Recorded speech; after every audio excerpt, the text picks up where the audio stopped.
Welcome to सजना kitchen. मेरा नाम सीमा है।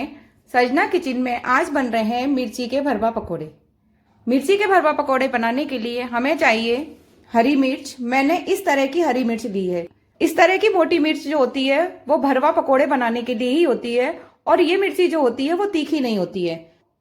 तो मैंने यहाँ पर ली है 250 ग्राम हरी मिर्च, जिसको मैंने अच्छी तरह से धो लिया है। लेकिन हम इसकी डंडियों को नहीं तोड़ेंगे। हरी मिर्च के पकौड़ों में स्टफिंग के लिए यानी कि भरावन के लिए हमें चाहिए आलू।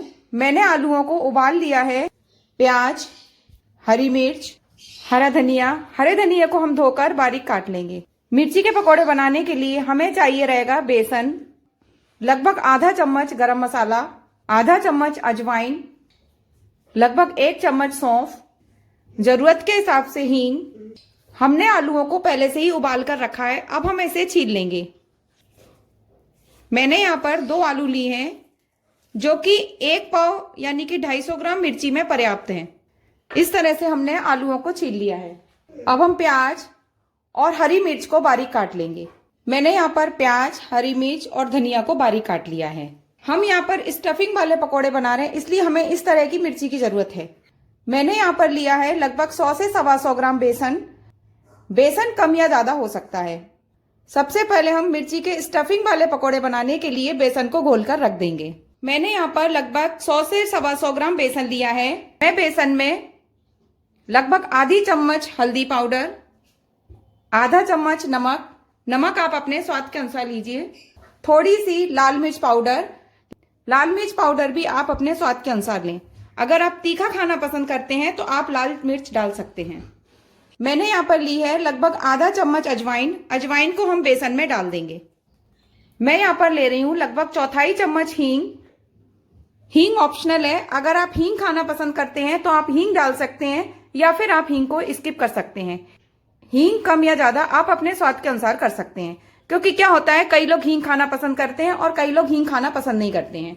तो इसलिए आप हींग अपने स्वाद के अनुसार ले सकते हैं, या फिर आप हींग को स्किप कर सकते हैं। हम यहाँ पर बेसन को थोड़ा थोड़ा पानी डालकर घोल लेंगे। आप चम्मच से भी घोल सकते हैं, आप हाथ से भी घोल सकते हैं। और हमें इस तरह से बेसन घोलना है कि इसमें बिल्कुल भी लम्स ना रहे। हमेशा आप बेसन घोलें तो थोड़ा थोड़ा पानी डालकर ही घोलें।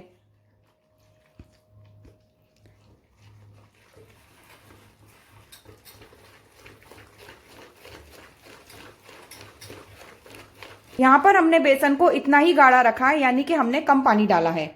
लेकिन अभी हम इसमें पानी नहीं डालेंगे। अभी हम बेसन को अच्छी तरह से फेंटेंगे, और फेंट कर हम इसको प्लफी बना लेंगे। और फेंट कर हमें जितने पानी की जरूरत होगी उसी हिसाब से हम इसमें पानी डालेंगे। तो इस तरह से हम बेसन को अच्छी तरह से फेंट लेंगे।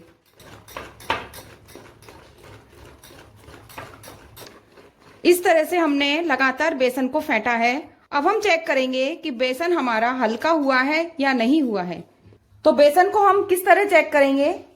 हम 1 कटोरी में पानी लेंगे और थोड़ा सा हम बेसन लेंगे। जब हम इस पानी में बेसन डालेंगे और बेसन तुरंत ऊपर रहे, तो यानी कि हमारा बेसन जो है वो अच्छी तरह से फिट चुका है। देखिए, तुरंत ऊपर आ गया, यानी कि बेसन हमारा अच्छी तरह से फिट चुका है। अब हम भरवा मिर्ची के पकौड़ों के लिए स्टफिंग तैयार करेंगे। जब तक हम स्टफिंग तैयार करते हैं तब तक हम बेसन को रेस्ट करने के लिए रख देंगे। रेस्ट करने से क्या होगा, बेसन जो है वो अच्छी तरह से फूल जाएगा। अभी हमने इसमें पानी नहीं डाला है। जब बेसन फूल जाएगा तब हमें पता चलेगा कि कितना हमें पानी डालना है, तभी हम जरूरत के हिसाब से पानी डालेंगे। अभी हम बेसन को रेस्ट करने के लिए रख देते हैं। मैं स्टफिंग वाली मिर्ची के लिए जो स्टफिंग तैयार कर रही हूँ उसमें बहुत कम तेल का यूज करूंगी। मैं यहाँ पर 2 चम्मच ऑयल लूंगी। थोड़ा सा ऑयल गिर गया था, इसलिए मैं ये चम्मच कम भरूंगी। तो इस तरह से मैंने 2 चम्मच ऑयल लिया है। अब हम ऑयल को अच्छी तरह से गर्म होने देंगे। इस तरह से हम कढ़ाई को ऑयल से ग्रीसिंग कर देंगे और ऑयल को हम गर्म होने देंगे। ऑयल हमारा अच्छी तरह से गर्म हो चुका है। अब मैं इसमें लगभग 1 चम्मच राई यानी कि सरसों के दाने, सौंफ, मैंने 2 खड़ी मिर्च ली है। मिर्च को हम इस तरह से तोड़ देंगे और ऑयल में अच्छी तरह से भून लेंगे। ध्यान रखिए, हमें सारी चीजों को धीमी आंच पर ही भूनना है। हम यहाँ पर मिर्च का इस्तेमाल इसलिए कर रहे हैं क्योंकि हमने जिन मिर्चियों का यूज किया है वो तीखी नहीं होती हैं। बारीक कटी हुई हरी मिर्च है वो डालकर हम अच्छी तरह से भून लेंगे।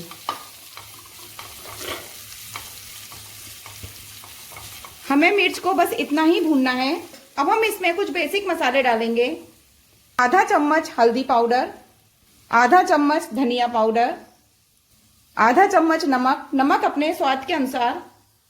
अब मैं इसमें केवल चौथाई चम्मच लाल मिर्च पाउडर डालूंगी।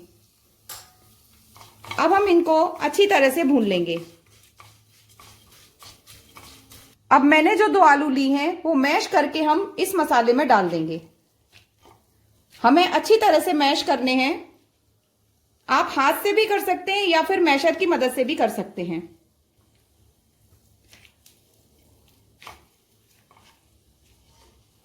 इस तरह से हम आलू को मसाले में अच्छी तरह से मिक्स कर लेंगे और आलू को अच्छी तरह से भून लेंगे। इस तरह से आलू की स्टफिंग तैयार करने से, यानी कि इस तरह से आलू को भूनने से मिर्च के जो स्टफिंग वाले पकोड़े बनते हैं वो बहुत ही ज्यादा टेस्टी बनते हैं। इस तरह से हम धीमी आंच पर आलूओं को भून लेंगे। मैं हमेशा भूनकर ही आलू स्टफिंग में भरती हूँ। आप चाहें तो इनको बिना भुने भी भर सकते हैं। इस तरह से हमने आलूओं को अच्छी तरह से भून लिया है।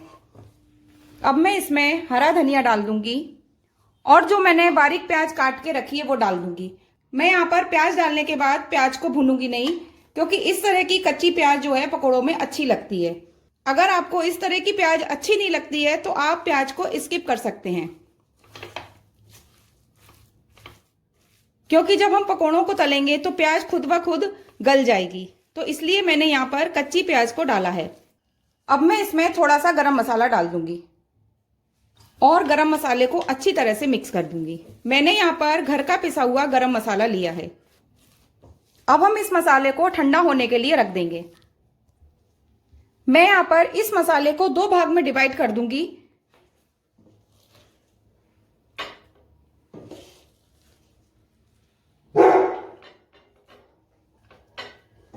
जो मैंने मिर्ची में भरने के लिए स्टफिंग तैयार की है उसको मैंने 2 भागों में बांट दिया है। एक भाग में मैं मोज़रेला चीज डाल दूंगी, क्योंकि बच्चों को जो है वो चीज अच्छा लगता है, तो इसलिए मैं इसमें चीज डाल दूंगी। चीज डालना ऑप्शनल है। आप बिना चीज के भी मिर्च के भरमा पकोड़े बना सकते हैं। तो इस तरह से हम जो हमने आलू ठंडे करने रखे हैं उसमें चीज को मिक्स कर देंगे। इस तरह से मैंने आलूओं की स्टफिंग में चीज को अच्छी तरह से मिक्स कर लिया है। अब हम इन दोनों को ठंडा होने देंगे। जब तक हमारी स्टफिंग ठंडी हो रही है तब तक हम मिर्च में चीरा लगा लेते हैं। चीरा मतलब इसमें कट लगा लेते हैं। तो इस तरह से हम इसमें कट लगा लेंगे। हम इस तरह से बीच में कट लगाएंगे, इस तरह से एकदम नीचे तक नहीं लगाएंगे, नहीं तो क्या होगा, जो स्टफिंग है हमारी निकल जाएगी। तो हमें इस तरह से कट लगाना है और हमें पीछे की डंडी नहीं तोड़ना है, क्योंकि हम इस तरह से इसको पकड़कर ही पकोड़े बनाएंगे। इस तरह से मैं सारी मिर्च में कट लगा लूंगी। ये जो मिर्ची यूज होती है वो पकोड़ों में ही यूज होती है। इस तरह से मैंने सारी मिर्चों में कट लगा लिया है। अब हमारी दोनों स्टफिंग भी ठंडी हो चुकी है। अब मैं इन मिर्चियों में इन स्टफिंग को भर दूंगी। आप अपनी पसंद के अनुसार, आपको अगर ये ज्यादा भरनी है तो आप ज्यादा मिर्च में भर सकते हैं। आपको जो जिस तरह से भरनी है आप भर सकते हैं। कुछ मिर्चियों में ये स्टफिंग भरूंगी और कुछ मिर्चियों में ये स्टफिंग भरूंगी, क्योंकि बच्चे जो हैं वो चीज वाली स्टफिंग ही पसंद करते हैं। तो इस तरह से पकड़ते हुए हम इसमें चीज वाली स्टफिंग भरेंगे।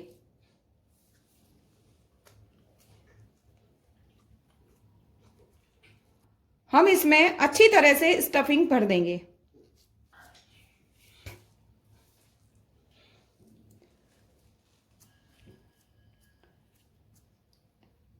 हमने इस मिर्च में चीज वाली स्टफिंग भर दी है। हमने जो स्टफिंग बनाकर तैयार की है वो ज्यादा हो सकती है, हो सकता है ये बच जाए, तो आप इस बची हुई स्टफिंग के सैंडविच भी बना सकते हैं। इस तरह से मैंने अभी 5 मिर्चों को चीज वाली स्टफिंग से भरा है। अब मैं जो आलू वाली स्टफिंग है, यानी कि विदाउट चीज की स्टफिंग है, उसको इन 4 मिर्चों में भरूंगी। इस तरह से हम आलू वाली स्टफिंग इस मिर्च में भर देंगे। क्या होता है, जब हम घर में कोई खाने की चीज बनाते हैं तो हमें सबके स्वाद का ध्यान रखना पड़ता है। जो जैसा पसंद करता है हमें उसी हिसाब से बनाना पड़ता है। इस तरह से हम कुछ मिर्चों में आलू वाली स्टफिंग भर देंगे, यानी कि विदाउट चीज की स्टफिंग को भर देंगे। हमारी चीज वाली स्टफिंग इतनी बच गई और विदाउट चीज वाली स्टफिंग थोड़ी सी बची, लेकिन बच्चों के लिए मैंने इसमें चीज डाला तो जिससे स्टफिंग की मात्रा बढ़ गई। इसको हम सैंडविच में यूज कर लेंगे।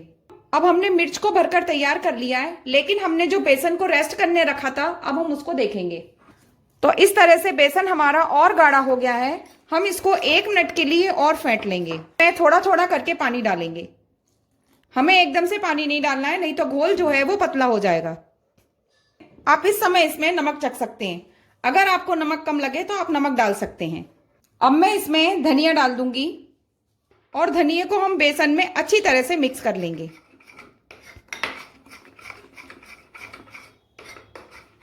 जब हम मिर्च के पकोड़े बनाते हैं या मिर्च के स्टफिंग वाले पकोड़े बनाते हैं तो हम बेसन का घोल तैयार करते हैं। तो जो भी गलती होती है वो गलती होती है जब हम बेसन का घोल तैयार करते हैं। कभी पतला हो जाता है और कभी एकदम से गाढ़ा हो जाता है। तो हम बेसन के घोल को किस तरह से चेक करेंगे? आप कोई भी हरी मिर्च लें, मोटी पतली किसी भी तरह की ले सकते हैं, लेकिन मैंने यहाँ पर स्टफिंग वाली मिर्च नहीं ली है। अब हमने जो बेसन का घोल बनाया है उसमें हम इस मिर्च को डुबोएंगे। देखिए मिर्च के ऊपर एक अच्छी सी बेसन की कोटिंग चढ़ रही है, यानी कि बेसन का घोल जो है वो एकदम से परफेक्ट है। मैंने यहाँ पर एक कढ़ाई ली है, इसमें मैं ऑयल डाल दूंगी। मैंने यहाँ पर रिफाइंड ऑयल का यूज किया है, आप सरसों का तेल भी ले सकते हैं। अब हम तेल को अच्छी तरह से गर्म होने देंगे। ऑयल हमारा गर्म हो चुका है। अब हम इसमें जो हमने चीज वाली स्टफिंग तैयार करके रखी है वो पहले डालेंगे। तो देखिए इस तरह से हम बेसन में मिर्चों को डिप करेंगे और इस तरह से जो इसकी पूंछ होती है यानी कि डंडी होती है उसको हम पकड़ के रखेंगे। देखिए इस तरह से, और हम इसको ऑयल में डाल देंगे।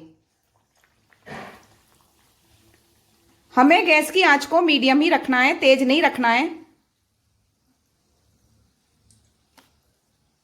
इस तरह से हम एक एक करके मिर्ची को तेल में डाल देंगे।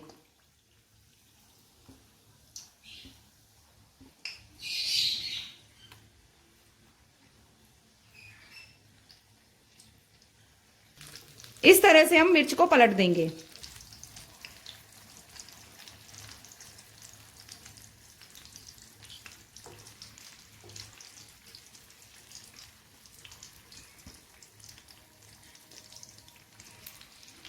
ध्यान रखिए हमें इसे मीडियम आंच पर ही सेकना है।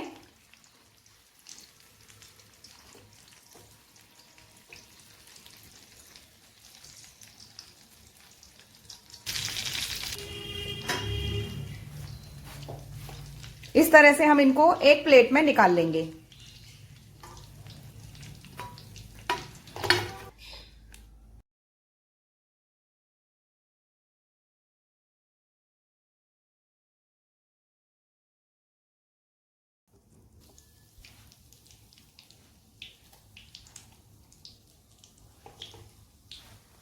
हम इसी तरह से मीडियम आंच पर इन मिर्चों को सेक लेंगे।